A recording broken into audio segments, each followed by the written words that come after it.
उस बिरयानी की देख कर तवाफ कर रही है। मुसलमान औरत, शायद वो बिरयानी बड़े पीर साहब के नाम से बनाई गई होगी, 11वीं शरीफ की बिरयानी रही होगी। उस बिरयानी का तवाफ कर रही है, उस बिरयानी को सजदा कर रही है, उस बिरयानी को चूम रही है। कौन? मुसलमान औरत। अल्लामा इकबाल ने कितनी सच्ची बात कही थी, वज़ा में तुम हो नसारा तो तमद्दुन में हुनूद, ये मुसलमान है जिन्हें देख के शर्माए यहूद। हम दूसरों को क्या तौहीद का पाठ पढ़ाएंगे जब हमारा खुद मुसलमान भाई कभी कब्र पे सजदा कर रहा है, कभी मज़ार पे सजदा कर रहा है, कभी अपने पीर साहब के आगे सजदा कर रहा है, और अब तो बिरयानी की पतीली और बिरयानी की देख के आगे भी सजदा हो रहा है। इतनी जहालत है। अभी एक त्यौहार गुजरा हमारे हिंदू भाइयों का, धनतेरस का त्यौहार। एक मर्तबा बिहार में मेरा सफ़र था, धनतेरस वाले दिन प्रोग्राम था मेरा। मार्केट से गुजरा, हमारे हिंदू भाइयों क्या एक उनका मानना है, उनकी मान्यता है, उनका एक अकीदा कह लीजिए, उनकी आस्था है कि धनतेरस वाले दिन वो कुछ ना कुछ जरूर खरीदते हैं। गरीब आदमी कुछ नहीं खरीद सकता तो झाड़ू खरीदता है। धनतेरस वाले दिन बाइक खूब बिकती है, 4 व्हीलर खूब बिकती है, मोबाइल खूब बिकता है, क्योंकि उनका ये मानना है कि आज के दिन हमारा सामान खरीदना शुभ है। इसी बिहार की धरती पर मैंने देखा, पटना से आ रहा था मैं, रास्ते में जो मार्केटें पड़ रही हैं, देखा मुसलमान औरतें, मुसलमान मर्द भी लाइन में लगे हुए हैं। तो मुझे लोगों ने बताया कि मुसलमान भी बहुत सारे गांव में और बहुत सारे इलाकों में मुसलमान भी ये मानता है धनतेरस के दिन कुछ ना कुछ जरूर खरीदना चाहिए। ये मुसलमान का हाल है। अपने दीन का, अपने ईमान का, अपने अकीदे का कोई अता पता नहीं।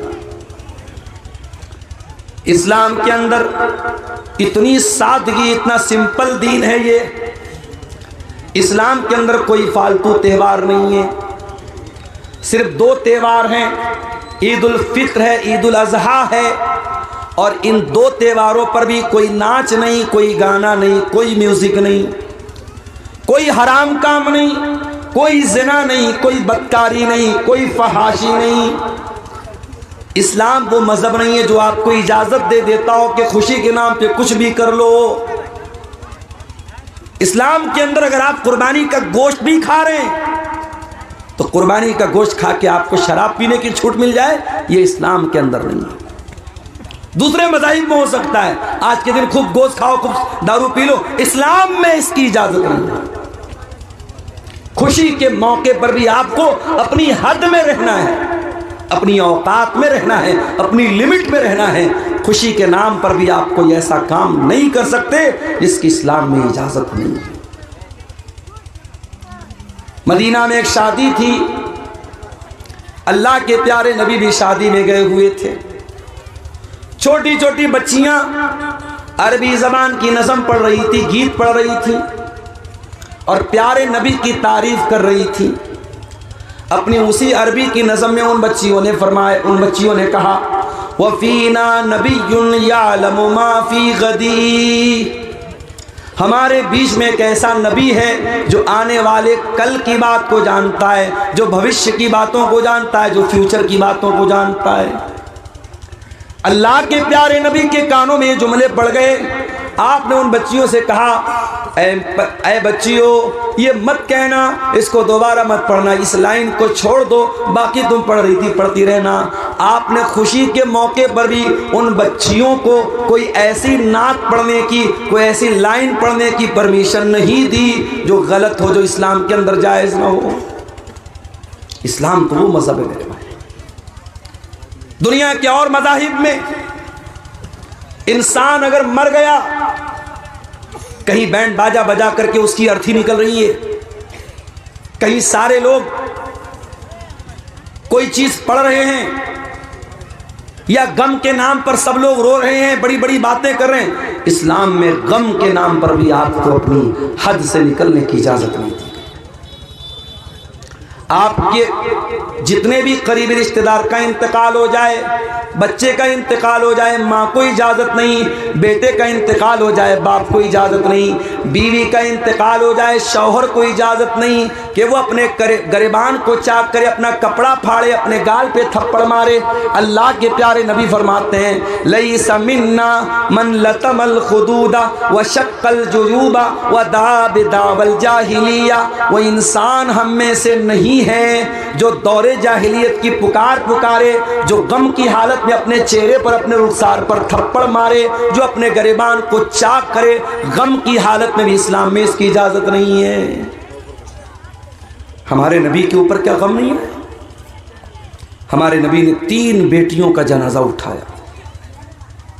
3 बेटियों का इंतकाल प्यारे नबी की जिंदगी में हुआ। 3 बच्चों का इंतकाल, कासिम का, अब्दुल्ला का, इब्राहिम का। 3 बच्चों का इंतकाल, 3 बेटों का इंतकाल नबी के सामने हुआ। नबी अपने बच्चों के मरने पर नबी की आंखों से आंसू भी आए, नबी रोए भी हैं, और नबी के आंसुओं का जिक्र हमें हदीस की किताबों में मिलता है। उठाइए बुखारी की रिवायत, अल्लाह के प्यारे नबी को बच्चा हुआ हजरत मारिया के पेट से। आपको भी शौक था, आपको भी अरमान था, अल्लाह मुझे बेटा दे दे। आपके 2 बेटे पहले पैदा होकर के बचपन में ही इंतकाल कर गए थे, तीसरा बेटा था। आपने बहुत खुश होकर के अपने बच्चे का नाम इब्राहिम रखा, अपने बाप इब्राहिम के नाम पर। आपने अरब के दस्तूर के मुताबिक बच्चे को देहात भेजा, ताकि देहात के माहौल में बच्चा दाई के पास दूध भी पिएगा और देहात की आबो हवा में पलेगा बढ़ेगा, उसकी सेहत भी अच्छी होगी, उसकी जुबान भी अच्छी होगी। आपने अपने बच्चे को देहात भेजा। आपका बेटा 1 साल या 1.5 साल का था। आपके पास खबर आई कि आपका बेटा बहुत बीमार है। आप अपने सहाबा को लेकर के इब्राहिम को देखने के लिए पहुंचे। इब्राहिम को लाया गया।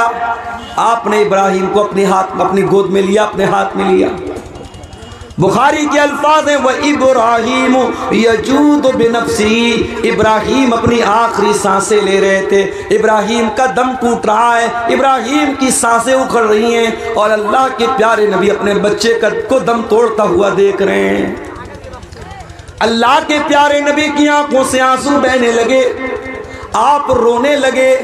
साहबे किराम ने कहा, अय अल्लाह के नबी, हम ये क्या देख रहे हैं? आप रो रहे हैं, आपकी आंखों से आंसू बह रहे हैं। आपने फरमाया, हाय मेरे सहाबा, हाज़िही रहमतुन जअलहा अल्लाहु फी क़ुलूबि इबादी।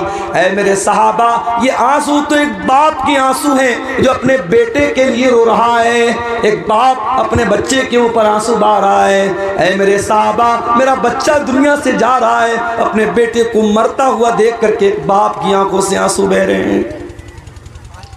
उसके बाद आपने क्या फरमाया, जरा गौर करना मेरे भाइयों। आपने फरमाया, इन्नल ऐन तदमा वल क़ल्ब यहज़ुन वला नक़ूलु इल्ला मा यरज़ा रब्बुना व इन्ना बिफ़िराक़िका या इब्राहीम लमहज़ूनून। ऐ मेरे बच्चे इब्राहिम, तेरे जाने से तेरे बाप की आंखों से आंसू बह रहे हैं, तेरे बाप का दिल गमगीन है। और है मेरे बच्चे, तेरे जाने से तेरा बाप बहुत दुखी है, मगर तेरा बाप अपनी ज़बान से कोई ऐसी बात नहीं निकालेगा जिससे अल्लाह नाराज़ हो जाए। ये है इस्लाम।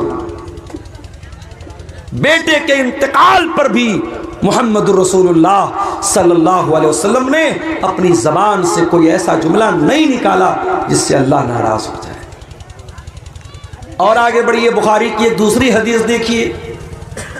अल्लाह के रसूल के पास खबर आई कि आपके किसी नवासे या नवासी की तबीयत बहुत ज़्यादा ख़राब है, आखिरी टाइम है। आपकी बेटी ने बुलवाया है कि अब्बा जान को बुला के लाओ, मेरा बेटा दुनिया से जा रहा है, मेरी बेटी बहुत बीमार है, दुनिया से जा रही है, जाओ मेरे अब्बा को बुला के लाओ।